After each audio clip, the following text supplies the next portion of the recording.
Chatters. I'm Nat. And I'm Kat, and welcome to the CrimeChat. I'm your forensic femme fatale. Natalie is your true crime addict connoisseur. Just two normal girls who obsess about dark crimes, evil minds, and occasionally the unknown. Yes, we do. That's where we get into trouble. Your disclaimer, today, chatters, the following crime chat contains adult content and descriptions of maybe, I don't know what your story is, so maybe violent scenarios. Either way, your listener discretion is advised as always. And before we get into today's crime chat, Kat, what have you done and where are you? You look like you're sitting in a bowl of Vaseline. Can you see the aura around me? Well, normally you have like something going on behind you. I know, you've got something going behind you today. I felt pinky. You're pulling one through for the crime chat team today. Yeah. I blurred my background because I'm in a hotel. So crime chat doesn't stop. Crime chat goes on the road. It does. We've done this before. Mm-hmm. And I'm on location with a quick job. I've just been busy and just like crazy working. The only cool thing that I have done this week is I was in Barnes & Noble while I was out and about. Okay. Oh no, it's blurring. I see murder. True crime casebook. Murder. It says history's most infamous cases and the people who solved them. Oh. So it does have a couple stories in here. Right. Let me flip through that we've covered. So St. Valentine's Day Massacre. That was a good one. Check. John B. Ramsey. Check. Check. Kathleen Peterson. Check. Check, check, check, check, check. Other ones we've talked about, like we talked about Oscar Pistorius. Remember the double amputee Olympic runner? We talked about how he killed his girlfriend. On Valentine's Day, right? Yeah. But there's also one in here that is on my to-do list. Oh. Kitty Genovese. That's a good one. Yeah. Did you know it was after her murder is when the United States established the 911 system? No, I did not. Yeah. Wow. Another one in here, of course, Nicole Brown Simpson and Ronald Goldman, Lacey Peterson, and another one in here that I was interested in is the mysterious murder of William Desmond Taylor. Oh. It's the very first one in this book, and I was like, ooh, and that's what got me. I was like, oh, sold. Thanks, Barnes & Noble. Business and personal murder is always involved. We probably need some help, but it's okay. It's fine. And if you need to take a break, we're having a little bit of a break today. Last week was heavy. Oh, yeah. Last week was very heavy. That was a super crime chat link. Mm-hmm. You know, I mean, I don't know how much you want to talk about it, but the family has been so gracious with let's get the story out. Let's get as many people speaking about her as possible. Yeah. She should be remembered. She needs to be remembered. Yeah. Just appeared to be such a sweetheart. So, chatters, if you haven't gone back to listen to The Murder of Catherine Devine, our last episode, and then the bonus material that we did with my friend, then check that out. Check it out. Yeah. What else have you done besides travel to Virginia and... Nope. That's it. I fall asleep to Forensic Files. There's nothing wrong with that. It's okay. It's all right. I've just been so busy. I haven't really had much time. But you know what? Mama gotta work. Mama gotta make that money. You gotta bring home the bacon. The pig farm killer. What about you? What have you been up to? I feel like we haven't talked, so. I know, because we had 1 week off. Yeah. Researching cases, and the funny part is, like, I had a different case that I was going to do today. Yeah.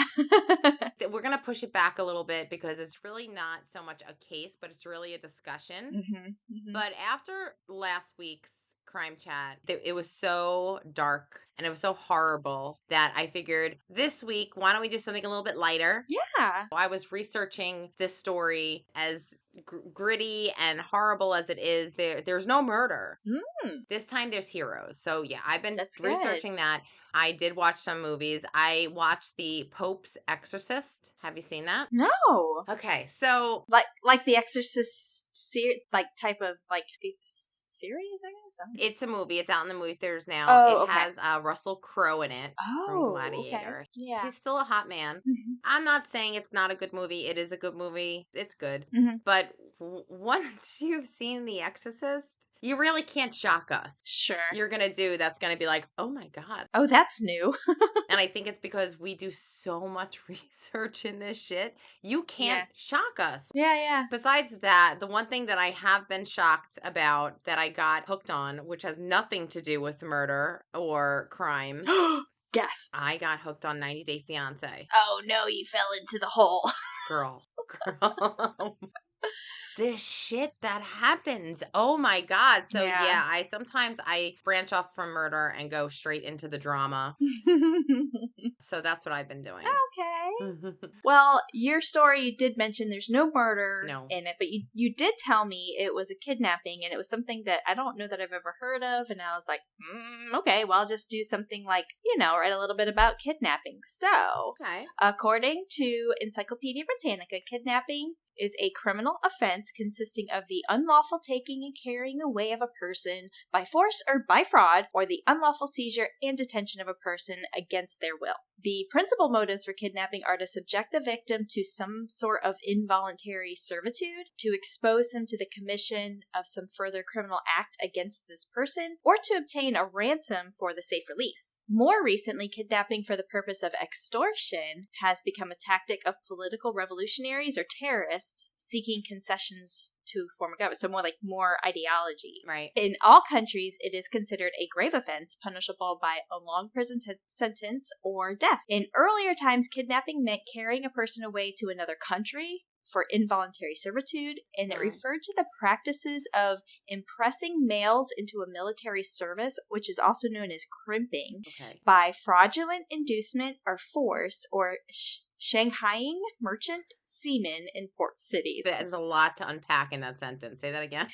Shanghaiing seamen, like seamen, merchant seamen in port cities. Not port wine. I know what you meant, but still it's silly. Abducting young women and selling them for purposes of concubine, or prostitution has also been characterized as a form of kidnapping. In current statutes, this is often described as abduction and ordinarily includes the taking or detention of a girl under a designated age for a purpose of marriage. So we got like human trafficking kind of thing going on. In some countries, the alienation of a husband from his wife by another woman who entices him away is also delineated as a criminal offense with the meaning of abduction. So, modern kidnapping laws are drawn so as to prescribe the offense of taking a person with the object of extorting large amounts of ransom money or other concessions for their safe return. This has become common in the United States during the 1920s and 1930s.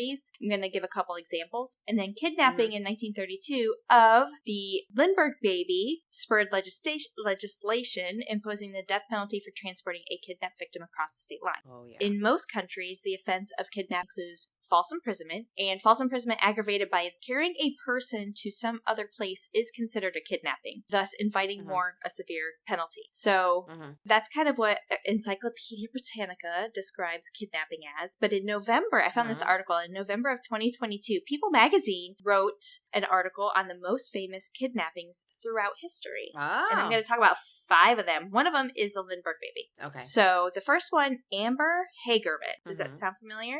It will.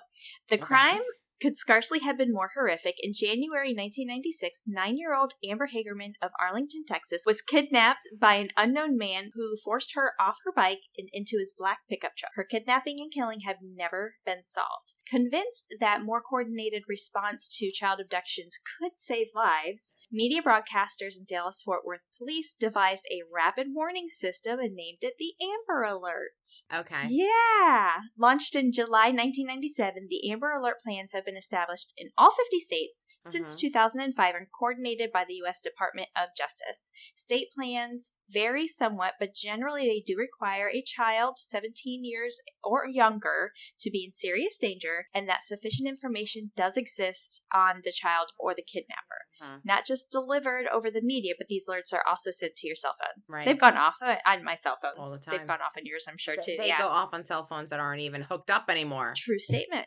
How does that happen? Okay, the next one is Patty Hearst. Yes. Publishing heiress Patty Hearst, then 19, was kidnapped in 1974 from her apartment in Berkeley, California, by a group calling themselves the Symbionese Liberation Army, or SLA. The SLA, labeled a domestic terrorist group by the FBI at that time, wanted to wage a war against the government and take down the quote-unquote capitalist state.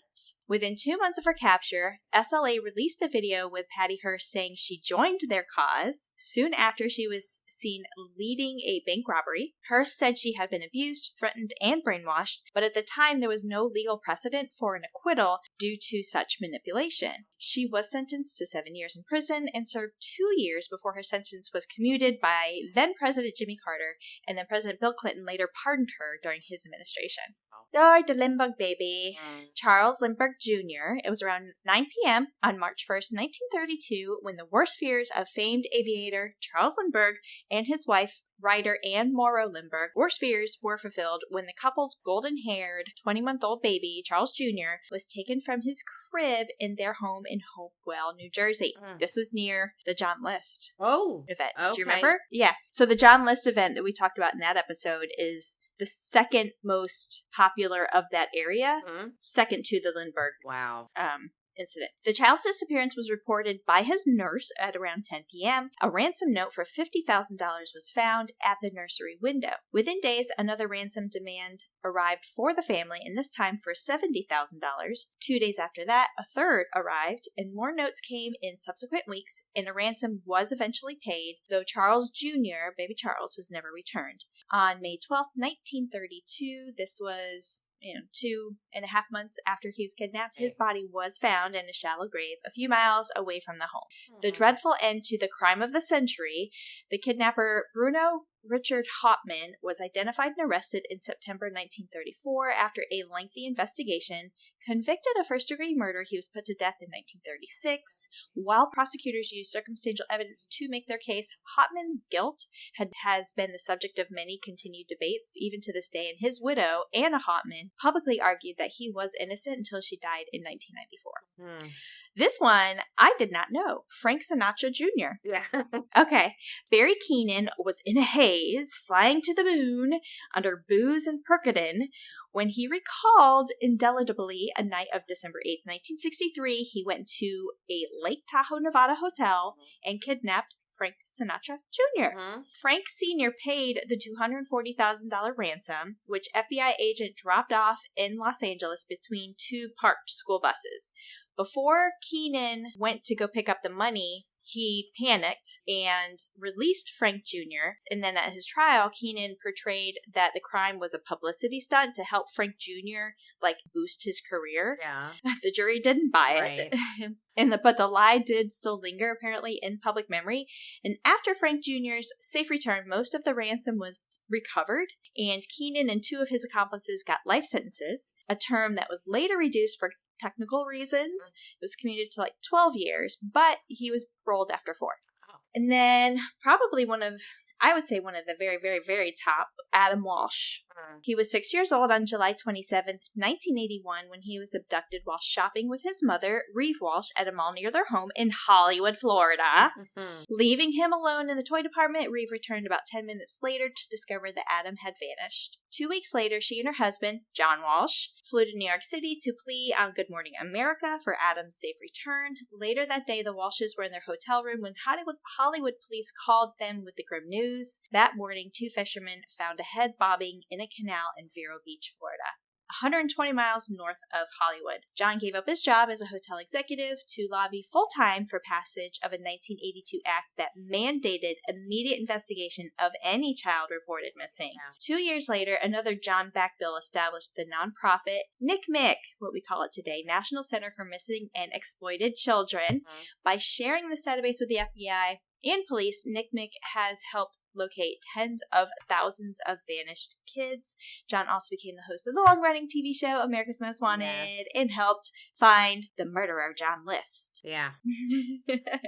So those are just kind of some of the top most famous kidnapping. And your story is going to be about a kidnapping, but it's a little bit lighter. No murder. No murder. Right? No murder. Today's case It had the potential to be probably one of the worst situations. Oh no, why are we talking about this? I thought it was going to be lighter. It turns out good. Okay. It starts with a bunch of bad guys, but there's a hero that develops here, and okay. So I think you're going to be pleasantly surprised. Yeah, so today's case, I'm sorry guys, there's no murder. Sorry Kat, no murder. It's okay. Today's crime chat is going to be about the biggest, most brazen abductions in American history. So we're going to cover the Chowchilla school bus kidnapping where 26 kids were buried alive. Oh gosh. Right? You say Chowchilla, it reminds me of like chinchilla. Chinchilla. Chinchilla. It's just a fun word to say. Little chinchillas. We'll have a picture. Of a chinchilla. We'll post a picture. Yeah. Why would this happen and who would choose to do such a thing? And the answers to this are going to completely disgust you. On July 15th, 1976. What? It's my anniversary, July 15th. Definitely not 1976. But. Okay, no. In the town of Chowchilla, California, 26 kids from the Dairyland Elementary School jumped on their bus to head home. Now, They weren't jumping on the bus after a school day. This was a field trip. Yay. They had a blast. The school bus driver who took them there, his name was Frank Edward Ray. He was friendly. He was a good guy. Everybody in the community said that he was kind and he really cared for his kids that were on his routes. His friends and family, they all called him Ed. He was married to his wife Odessa and they had 2 sons together. You're going to love Ed at the end of this. So after a full day of being at the pool, and Ed started making the rounds, getting the kids collected to go back on the school bus to head home. Once all the kids were on the school bus, Ed did the normal thing where, you get in, you walk down the aisle, you do kind of like a head count, making sure everybody was there. You told everybody sit down and be quiet. And this was 1976 when kids actually listened. Exactly. Back then. Yes. The kiddos knew that Ed was a respected adult in their community and they didn't want to disappoint because their parents would hear about it if they were misbehaving. Yeah. Ed would tell. Once Ed finished his check, he then walked to the front of the bus. He sat down in the driver's seat and he began his route to take all the kids safely back home to their parents. Ed stated during this trip, the kids were in a great mood. So one of his memories was, I remember driving down the road and the kids were just laughing, telling stories about their day, saying how good of a time, looking forward to the next field trip. And he just felt good to be a part of that. He was just like, this is a great, happy bus. As Ed drove down the road, ahead was a split in the road and he continued down the right side. It wasn't a busy street. It was kind of like one of those country roads. All of a sudden, Ed stopped the bus sharply. All the kids got quiet because they wanted to know why Ed stopped. And they all looked at the front to see what was going on. And there was a white utility van blocking the road ahead of them. Within seconds, 3 men jumped out of the van, all wearing pantyhose over their faces. Sorry. Back in the day when the kidnappers struggled. Because it, distorts their face. I never understood that. I guess just because it gives you, a squish nose and, weird eyes. 2 of them had pistols. One of them had a sawed-off shotgun. Out of the 3, 2 men approached the bus, and they kicked in the door. One guy held a gun to Ed's head and said, move. The second guy stood yelling and pointing the gun at the kids, saying, stay seated and be quiet. The first hijacker, he then walked to the front of the bus. He got into the driver's seat, and he started to drive down the road. And this entire plan is now in action. The 3 men that are doing this right now, 24-year-old Fred Woods and his friends, James and Richard Schoenfeld, 24 and 22. So 3 guys in their 20s. They planned this kidnapping for over a year. And the most shocking part of this entire thing is that they were rich. You're going to get to their motive, right? Because I'm scratching my head right now. The motive is pathetic, just like they are. Okay. All right. Fred Woods was the ringleader to this, and he was the son of a wealthy quarry owner in the town of Livermore, which is right next to Chowchilla. He was a trust fund baby. It just doesn't make any sense. His accomplices, James and Richard, they grew up in the San Francisco area, and they were sons of a successful doctor. In San Francisco. Yeah. No reason here. But despite how successful their families were, the 3 guys did rack rack up thousands of dollars in debt. 48 Hours did report on Fred that he had been arrested at one point for stealing a car.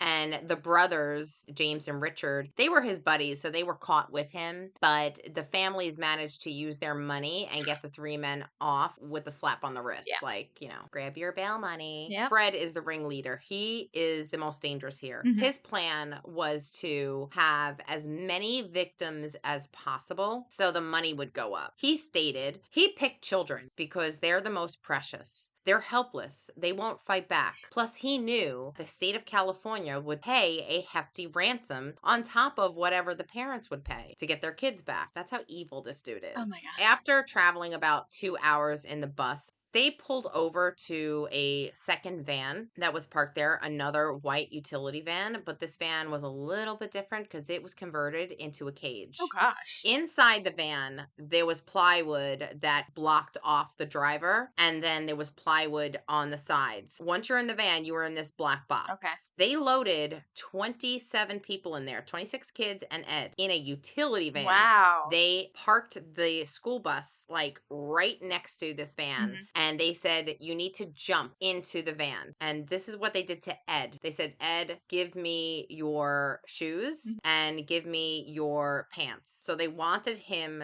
to be as vulnerable as possible. I think they wanted him to feel vulnerable in that situation. Sure. So he couldn't just run. I'd have run in my underpants and barefoot, you kidding me? But not without the kids. If I was the only adult, I mean, I don't. Yeah. You're gonna talk about him being a hero, and I can only imagine how that came out. But like, if I had the like, hell no. No, and I'd protect them children. Yeah, and I think probably for Ed, like, put yourself in that situation. Okay, they're asking you to take off articles of clothing, but like, okay, if they're asking that of me and I'm the adult, what are they going to do to these kids? Yeah, that would be just. Oh, gotcha. Yeah, and before they got in, they wanted to know their name and their age. They're like, what's your name? Give me your age. The three men at that point jumped in the utility van loaded with 27 victims and drove to Fred's family quarry. Back in Chowchilla, 26 families were going out of their minds with worry, including Ed's wife. The sheriff's helicopter spotted an abandoned school bus on the road, and it quickly became clear that they were dealing with something that is super unimaginable. Where are these kids? Right. Where are they? You know, by sunset, dozens of FBI agents and state officials were on the scene scouring the bus, looking for clues, trying to find where they could have gone, any type of clue. They didn't find anything. This plan that was put in place for months, almost a year, these three men would go to the quarry that Fred's family owns to dig a hole big enough to fit one of those old moving trucks. Okay. This was that old fashioned, it was all one vehicle. My parents owned one. I remember it. So it was one of those old-fashioned ones. They dug this hole big enough to fit this moving truck in the hole. It was about 8 feet wide and 16 feet long. It was hidden off to the side in the quarry, so none of the employees would even notice it. And it was about 12 feet below the surface. Okay. Inside the buried moving truck were mattresses, flashlights, jugs of water, a few snacks, and where there were tires, so in the old-fashioned moving trucks, they had like these wheel wells inside.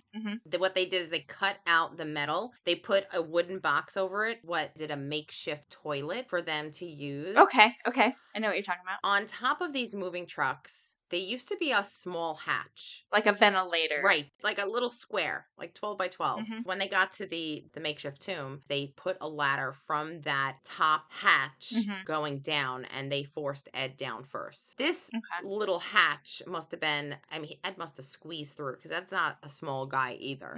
And they did it all by gunpoint. They sent all the kids down. Once everybody was in the truck, they ended up slamming the hatch door shut, and everything went dark. They also moved a manhole cover. Yeah. They moved it over the hatch. So they couldn't lift it out or anything. Yeah. That's what they thought. Aha.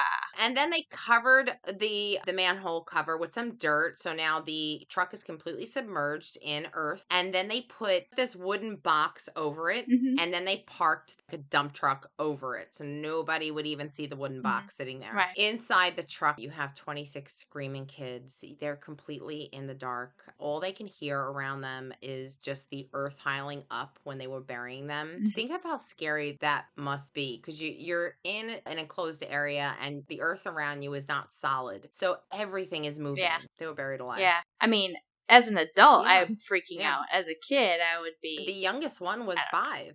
Yeah. Babies. The ages were between 5 to 14. Wow. The 3 men were congratulating each other on their success. They're like, oh my God, our plan went perfectly. Everything is in place. The pantyhose worked. Pantyhose worked. So the next step to this plan, somebody had to call the police and say, hey, sure, we got these kids. We want ransom. Mm-hmm. And the plan was that they were going to ask for $5 million, which is about $23 million today, from the state of California initially. And then they were going to see what the parents could produce after that. If the state of California couldn't do it, somebody was going to do it. But their plan kind of fell apart. You see, they couldn't reach the police because all the parents were calling the police. This is 1976. There's only a couple of phone lines, and the parents are like, give me an update. What's going on with my kid? Yeah. You know, what should I do? Yep. But the phone line was jammed with the busy signal, so they couldn't. Oh my God. Womp womp. The 3 men decided, you know what? We'll follow up with this in about an hour or so. We're going to take a nap because that was a lot of work doing that. So that's what they did. I'm going to take a nap. They took a nap. Meanwhile, while they're sleeping down below, the old moving truck wasn't built to withstand the weight of all that earth, and the horrified kids started hearing crushing noises, and the roof started to cave in. Ooh. The walls began to crumble because it's a tin can. Yeah. There was no time to wait. Ed kept everybody calm, and he enlisted the help of the oldest boy, who was 14-year-old Mike Marshall. They formulated a plan. They were going to search every inch of the truck and get their bearings to see what was going on. At this point, they had been missing 13 hours. All the kids, even the young ones, such as 5 years old, pitched in to help. These little babies. Ed and Mike started stacking the mattresses on top of each other to reach the escape hatch, which was above them. Ed was able to open it, and then he was able to slowly move the manhole cover. Oh, wow. Yeah, so he's just pushing it on the side. Push it real good. All that dirt was falling on Ed. He didn't know what he was opening up. He had no idea. Yeah. He just knew he had to try. That was the way out. Yeah. So the dirt was falling, and then he noticed that when he looked up, there was another space, enclosed space, and that was the wooden box that they put on top of that. Okay. Ed could barely fit through the hole, and he's like, I can't get enough leverage to do anything up there in that box, in that confined space. But Mike Marshall is like, I can do it. He ended up going up through the hatch. Now, in this little space, he just started to hit the side and started trying to break the wood. And then all of a sudden, he started hearing cracks, and he got through one slat, then he got through the other slat, and then he started pushing at the dirt and digging. And remember, all this dirt is falling now, not only on Mike, it's falling on Ed, it's falling in the truck. Right. Mike stated all he could think about was, he's got to try. He's got to try. He didn't know what else to do. And then all of a sudden, he stated he saw sunlight. He's crawling out of this hole. He notices he's also under a truck, and he's like, okay, all right, but I hear trucks in the background. So Mike's thinking, are those the kidnappers? Where am I? You know, he's trying to get his bearings on where he was. Ed was able to get through the hole as well. And Ed didn't waste any time. He was just getting the kids out. He's like, I don't care if the kidnappers find us. The truck is collapsing underneath the earth. We got to get the kids out. Right. He got the kids out. He organized the group of kids. He's like, all right, guys, listen, we're going to get help right now. And it's a quarry. So you have all these trucks working and machinery working. Right. Ed just ran to the noise. He's like, there's somebody that's going to help us. So he just ran to the noise, not knowing exactly if he was running once again into the lion's den with the kidnappers. He just didn't care at that point. He needed help. He approached employees from the family quarry, and they were like, why are you here? And who are you? Why don't you have any shoes? And why do you have so many kids with you? Like, what's going on? Why are you in your underwear? The employees immediately called the police, and the police flew there. Yeah. And within an hour, all these kids were on a Greyhound bus heading home to their family. Wow. How far was the quarry from where they were stopped originally? 2 hours. 2 hours. Okay. Yeah. Wow. When the 3 criminals woke up from their nap, they turned on the TV and they watched in real time the kids being rescued. I love it. And they were like, is that us? Is that here? Is that? Oh. Yeah. Oops. Yeah.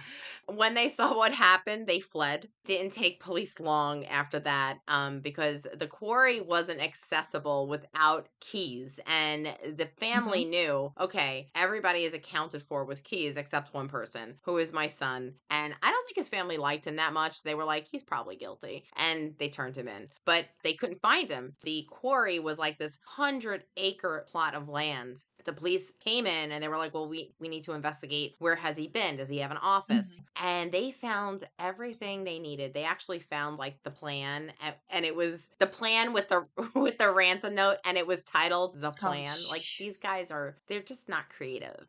It's the plan. It took about 8 days for Richard to turn himself in. 6 days after that, his brother came in. And then about 6 days after that, they caught Fred in Vancouver, Canada. The 3 men pled guilty to kidnapping for ransom and robbery, but they refused to plead guilty to infliction of bodily harm. This is a conviction combined with the kidnapping charge would carry a mandatory sentence of life in prison without parole. They weren't about to do that. They were like, no, we'll do some time, but you're not getting our life, They were tried on the bodily harm charge, and they were found guilty. They did get the mandatory sentence, but their convictions were overturned by the appellate court, which found that physical injuries sustained by the children were mostly just cuts and bruises, and it did not meet the standard for bodily harm under the law. That was gonna be a question. Okay. Yeah. And honestly, the psychological damage, that's bodily harm. Sure. Yeah. I think we would have a different understanding today than in 1970. It's so fucked up how 50 years later. Yeah, I think the 70s have just like we just need to do a crime chat that 70s show, because there's so much fucked up shit in the 70s. It's crazy.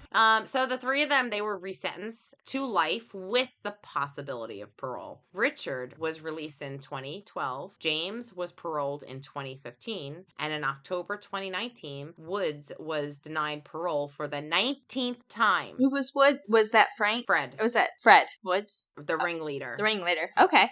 19 times he was denied. They included disciplinary infractions for possession of contraband, pornography, cell phones. The heir to 2 wealthy California families, Fred ended up inheriting a trust fund from his parents that was described in one of the court filings as being worth $100 million. Fucking idiot. As of 2016, $100 million. He was married 3 times while he was in prison. To 3 lucky ladies. Did they get conjugals? To 3 lucky ladies. They had conjugal visits? That is a gold digger, if I've ever seen one. I don't use that term lightly. So he also purchased a mansion that was about 20 minutes away from the prison. And on August 17th, 2022, Wood's parole had been granted and he was released from prison. Oh, just last year. Yeah. The state sponsored a trip to Disneyland right after this ordeal for the children. Oh, for the kids. I thought you meant for them. Like, once they got paroled, like, let's go to Disneyland. I'm like, what are you going to fuck? I'm going to Disneyland.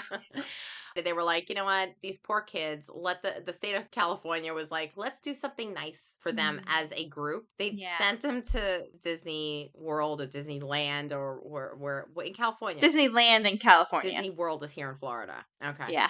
I'm not a Disney person. Oh. I'm a Universal girl. Give me some roller coasters. I need roller coasters. I need to feel like I'm going to die. Then I'm... You don't feel like you're going to die on Space Mountain? It doesn't do anything for me. Or It's a Small World. I feel like I'm going to die every time I go on It's a Small World after all. Or the spinning teacups. Oh, I can't believe you just said that. I was just thinking of the spinning teacups. You know what that reminds me of? Being like on a roller coaster ride in the brain of somebody who was completely psychotic. Yeah. Spinning around in teacups. Well, because you're spinning in one direction and the whole saucer's spinning in another direction. It's like... Mm-hmm. Yeah. Oh, yeah. Crazy. I already have vertigo. They were trying to help. They also realized that a lot of the kids that were kidnapped were starting to develop anxiety disorders and depression. Mike Marshall, who was the boy that helped get the kids out, he became a rodeo cowboy, but he also suffered from depression and substance abuse issues for years before finally getting cleared. Today, he works as a trucker and he does, he has his own family. There's a picture of him. He reminds me of a little bit. Oh, yeah? He kind of looks like Ed, yeah. You're going to have some pictures up? Yes, okay. Yes. Frank Edward Ray received a California School Employee Association citation for outstanding community service. Ed passed away in 2012. Aww. It was before the first guy was paroled. So during the years, he was visited by many of the school children he had helped that day. In 2015, the Sports and Leisure Park in Chowchilla was renamed the Edward Ray Park. Aww. And every February 26th was declared Edward Ray Day in Chowchilla. He will always be remembered as an heroic person that saved the lives of 26 kids. When I show you a picture of this truck, it was crushed. They were moments away from death. 2016, the 25 surviving children settled a lawsuit that they had filed against the kidnappers. The money they received was paid out from Frederick Wood's trust fund. I was going to say, that trust fund, baby. Yeah. And although, there wasn't a public settlement that we can find, one of the survivors did say it was enough to pay for some serious therapy, but it wasn't enough to buy a house. So maybe they got $50,000 each from this freaking multi-millionaire, the bastard. Yeah. A study found that the kidnapped children suffered from panic attacks, nightmares involving kidnappings, death, personality changes, as well as developing fears such as cars in the dark, the wind. It could be anything. I mean, you're laying down at night. If you were buried alive, just the little sound of gravel or something outside would send you into a cold chill. There was a bunch of movies and TV shows about this. Really? There was a 2-hour made-for-TV movie on ABC titled They've Taken Our Children, the Chowchilla Kidnapping. Because I honestly have never heard of this. It's a good story, right? You know what? Okay, it doesn't have murder, but you know what? There's a hero. There's a good ending. Happy ending. Yeah. It's a little lighter. The next one is House of Horrors. Kidnapped on Discovery. The episode aired in 2015 and was told from the point of view of Michael Marshall, the 14-year-old. You all said Michael Myers. I know I did. Our brain immediately goes there. In 2015, an episode of Inside Edition reunited some of the kidnapped women to tell their stories. Oh, okay. Yeah. In 2019, a television news magazine, 48 Hours, which is one of the things I watched to research this case. The episode is called Live to Tell, the Chowchilla Kidnapping. And then they did another TV news magazine in 2023. I guess the 48 Hours also has a magazine. And then they also air their episodes. And this one was titled Remembering the Chowchilla Kidnapping. Yeah, so there's a good ending. And God bless you, Ed. Thank you, Ed. Yeah. Yeah, and Mike. Yes. Rest in peace, Ed. Got all those babies out. Wow. Yeah. It's a new one for me. But you know what? We get so much bad murder, death, and gore and torture. We'll be back next week with something real dark. Let's do something a little lighter because you know what? Yeah, last week's episode was dark. I don't know. Hope that lifts your spirits a little bit. But that's cool. Thank you for doing that story. Like for a little happy ending. Ish. Once again, a sentence we have to unpack that Kat has just said that can go 2 different ways. Oh. Because we don't want to leave you hanging, chatters. For more information on this case, please check out After That CrimeChat, only available on our Patreon. Yes, don't forget to follow us, CrimeChat with Nat and Kat on Facebook, Instagram, YouTube, Twitter, TikTok, and to see what we got coming. We got some stuffs coming the way. Yes, remember CrimeChat with Nat and Kat. When you become a chatter, you have full access to our bonus episodes, behind the scenes, bloopers, free merch, and also check out some stuff that is in the works. Yes, and be sure to check out our next episode. It's a Crime and Cosmetics. Can't wait. Yeah. You don't want to miss it, so we'll see you on the next Crime Chat. Bye from Virginia.